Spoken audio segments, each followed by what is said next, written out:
Hey, it's Rachel from the Life Facilitator, and I am going to do a video about your scraps, your paper scraps. This will coordinate with the blog post that is live today. And so I wanted to talk a little bit about what happens. You've gotten your papers and you've cut them up and you've done different things with them. So what do you do with the extra pieces? And maybe also how to organize those extra pieces that you know you want to keep. So first off, I want to say, when it comes to scraps, you have permission to scrap, as in throw away scraps. If you don't think you're going to use it, chuck it. If you need permission to do that, this is me giving you permission to do that. But if you know you're going to keep your scraps, there's a couple ways you can store them, and then also a couple ideas of how to use them. So here is how I store paper scraps. So once a paper, so let's say this paper here, let's say I've used this paper, I've cut it into a various size, and I want to keep it, but I don't know how I'm going to use it yet. That paper goes into this little tray. These trays are from Target in the bathroom section, I believe. And so here's a good example. I had punched a circle. I wanted to keep the paper, but I didn't know exactly what I was going to do with it yet. So it just goes in my little large paper scrap tray. I also have my tags in here. I actually made a tag, and I'm going to take these out because technically, in my mind, these are more like journal cards, so I am going to take those out. So I don't have very many large scraps for this month, and that's because partly I'm a little behind, if I'm honest, with getting crafty with this kit. And so my hope is by the time this video goes live, I will have a few more projects done. So if it's a full paper, I keep it in a different place, and then if it's a scrap, it goes in here. Now, I also have smaller scraps. So these are various sizes, but they are not, they're sizes that make sense to me. So I have, this is like a 1.5 by 2 paper scrap. These are 1.5 by what would that be? No, sorry. They are 3 by 2. 2 by 3, 3 by 2. So I have a bunch of those.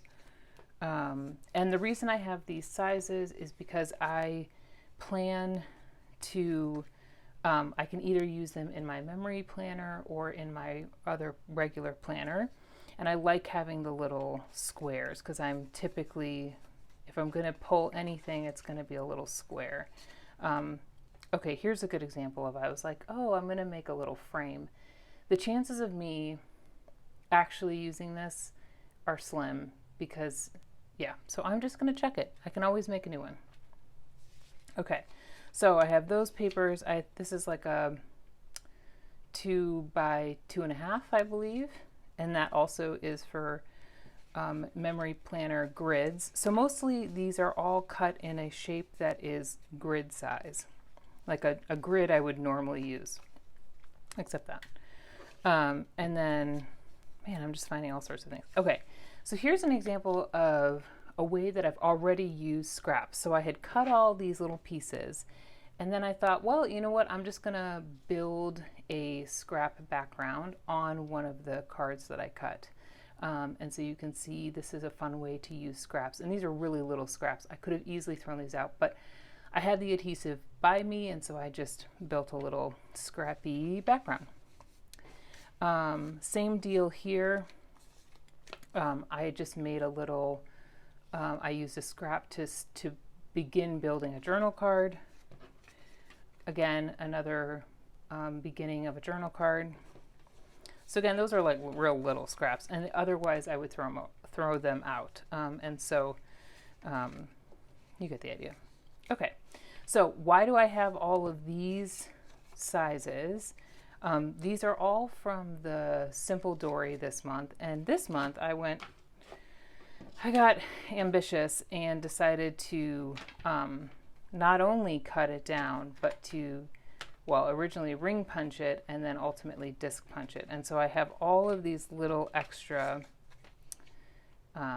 papers, but what it turns out is that I cut this Simple Dory down to basically an A6-ish size.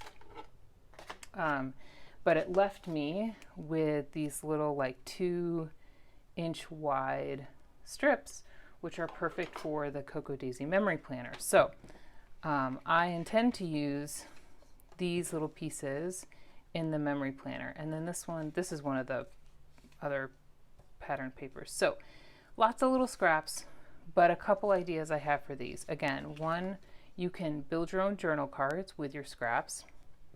You can build your own decorative elements, and I could put like a little die cut or something here on that. And then the other thing that I plan to do, and we'll do a process of right now, is I'm actually going to build a couple just scrappy pages. And what I mean by that, if you know Susie Fishburne, I think Susie Fish, that's her name, she kind of coined a term, scrap therapy.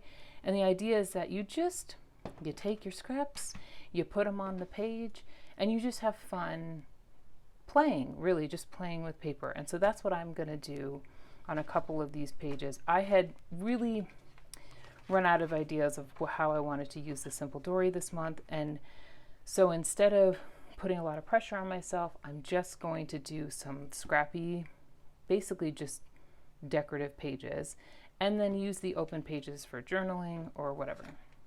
So that's that. The other way I like to use scraps like this is in my faith planner. Let me grab that real quick.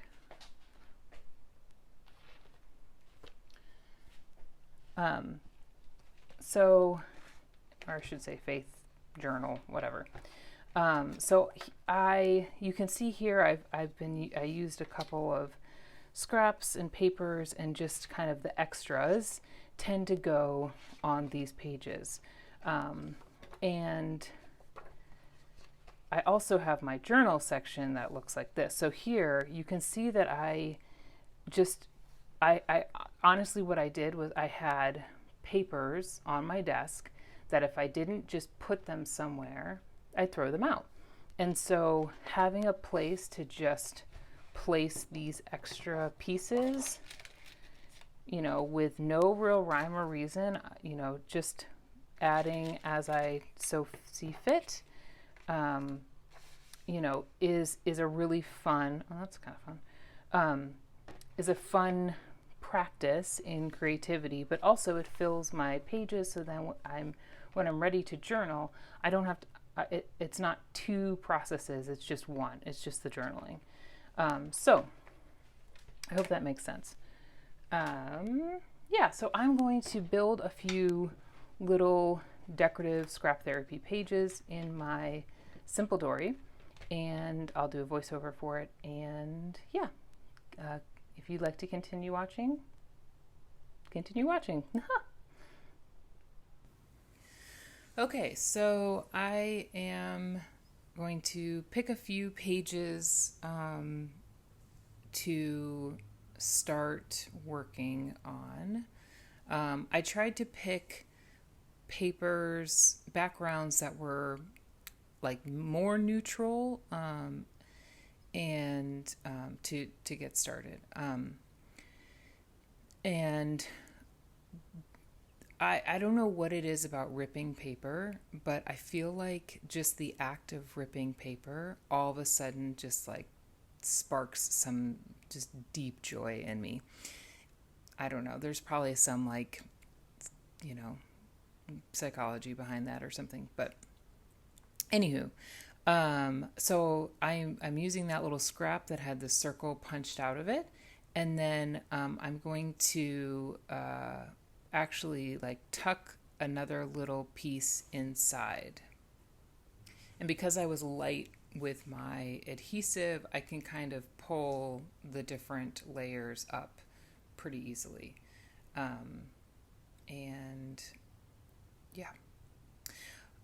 So I am, as I work, I what happened actually as I was putting this one together is like every little piece that I included got me like, I don't know, it like, because, well, let me back up. Wow, I'm having a hard time speaking. Okay, let me try again. So because I didn't have an agenda with this page, I didn't have a specific photo or story or anything that I was trying to tell, I think that provided some freedom to just play around. And I'm sure that is like the whole, that's like part of the reason for the sort of scrap therapy movement is, why it is kind of therapeutic to just, slap some things on the page and go with it. And so once that page is done, I'm going to start on another page. And now that I have the pages in this little notebook, I had some ideas after creating the pages on what I will be documenting on these pages. So some of them will just be like the decorative page for some journaling. So there's like the decorative page, and then the journaling will be on the other side of the page.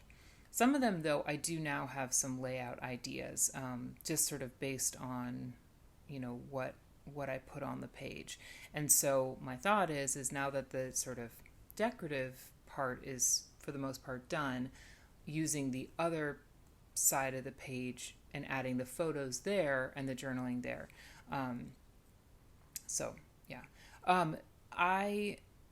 So for this little cluster, as you saw, I once again used the rip paper.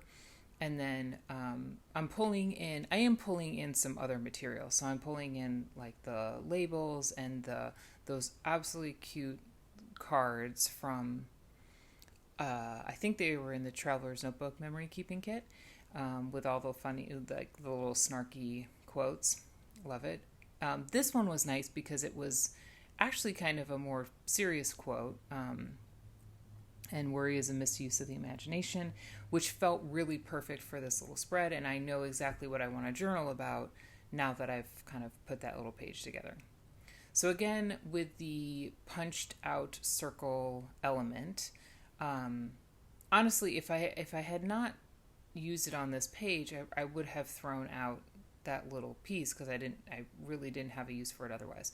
You saw that I chomped the corners to give it almost like a tag feel, and totally unnecessary. Just thought I would try it, and I like how that turned out. And then I loved having the craft paper under and over that other element. And then here I'm going to actually trim out the outline of the punch circle and use that on top of the whole, both layers. So really here I'm just playing with layers and just trying things out. And again, because there's no pressure to like create a specific layout or tell a specific story, I am just trying things out. And sometimes, when you are creating, when you create with a purpose a lot, so whether you're a memory planner, a memory keeper, or scrapbooker, pocket pages, all of that, when you do that frequently, sometimes you just kind of lose steam with it, and you just need to have a reset. And so playing with scraps is definitely a good way to do that. You'll see here I even took the little scrap from that circle I trimmed out, and I will use those too.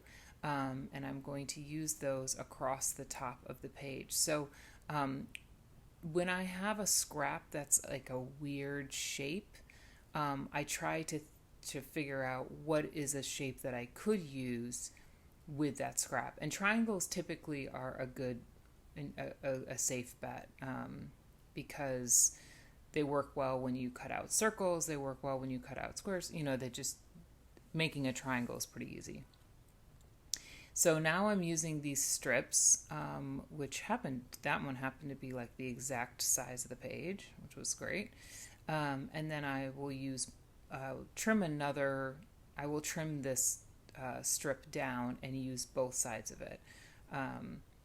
So that's the other thing I like about scraps, and especially with pattern paper, is that typically you're going to get, if it's a double-sided pattern paper, you'll get two sides of the scrap,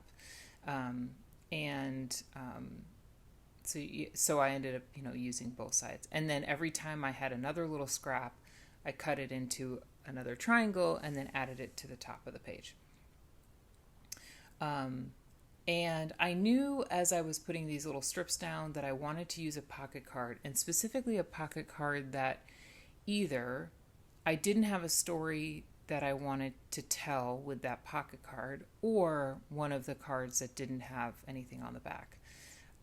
So I'm going through my pocket cards, and I ultimately find one that has a nice quote that it is a really nice quote, but I don't necessarily have a story that goes with that.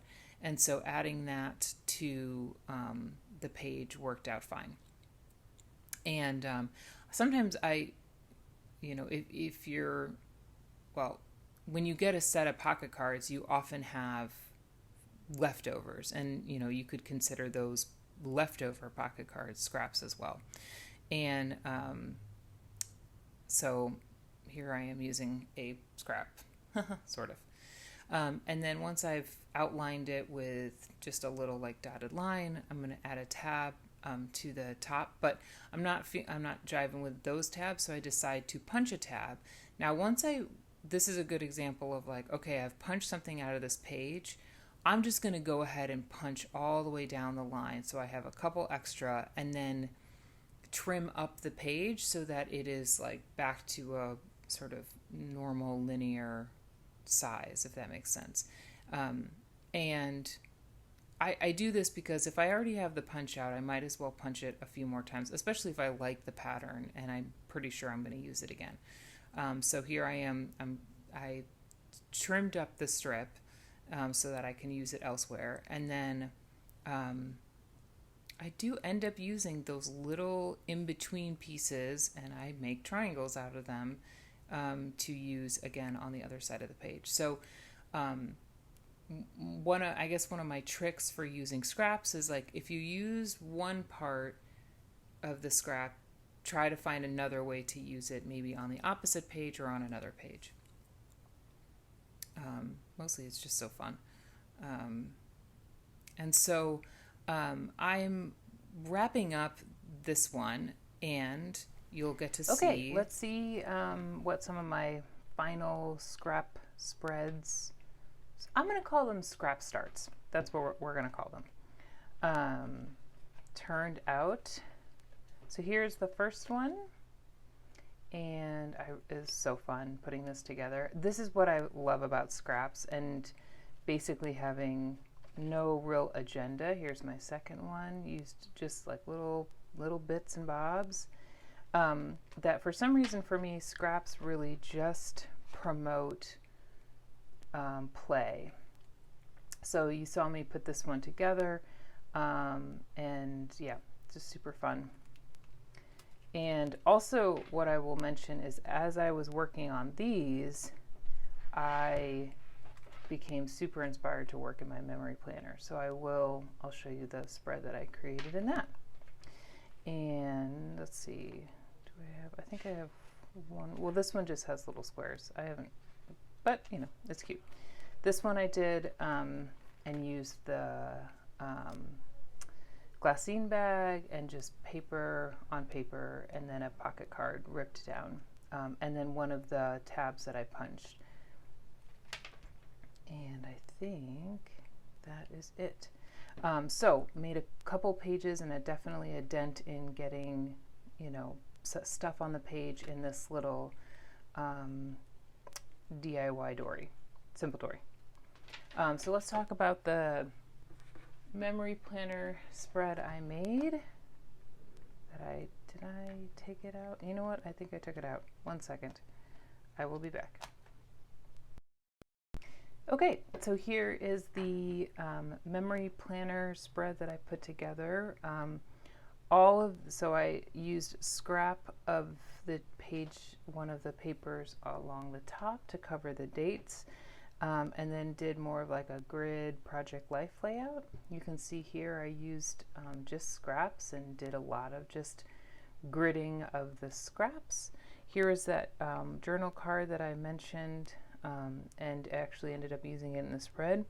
And then all these papers were all scraps, and then the craft paper was a scrap, and then that's a sticker. But yeah, this was so fun to put together. And then I also made a pocket with a little more info for the week. This is though now that's the washi. But so that is how I used the scraps. Oh, one more way I used the scraps is once I got going, I really got going. I put a couple of the scraps together for a little mini pocket layout, and just a little homage to our little cat. You know, gotta add little cat. So I made that too. So all with scraps, and it was so fun. And the scraps were actually what got me excited to complete these spreads. So I hope you enjoyed this video. If you did, give it a thumbs up, and make sure to check out the blog post. We have 2 other members of the memory keeping team that are sharing how they use scraps, and you do not want to miss it. It's super great. So I'll leave the blog link below. And yeah, thanks for watching, and I'll see you in my next one. Bye.